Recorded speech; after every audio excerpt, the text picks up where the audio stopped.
नमस्कार पिलामाने आपण माने जानिथिले बीट रो प्रथम सिलेक्शन मेरिट लिस्ट हमर 25 तारिख दिन 2टा बेले प्रकाश पाइबार थिला। मु आपण मानू देखै दूची तार एट देखंतु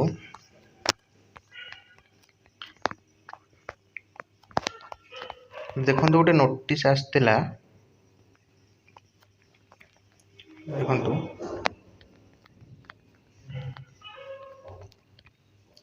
एट देखंतु publication of provisional allotment of seats for first round selection 25 जून 2025 आज के डेट रे आसीर थिला। ता देखंतु वर्तमान पोस्टपोन हे जे देखंतु लिखिछि timeline for admission into 2 year BT BEd MEd course 2025-26 has been postponed until further notice.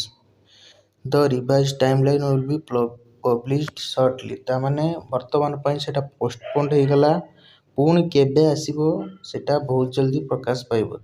ता माने आजी रिजल्ट आसीबो नाही, कॉलेज सिलेक्शन लिस्ट आसीबो नाही। वीडियो या थिला आपन पई गोटे गुरुत्वपूर्ण सूचना। जदि वीडियो टी भल लागितो हम चैनल को सब्सक्राइब कर दियंतु। धन्यवाद।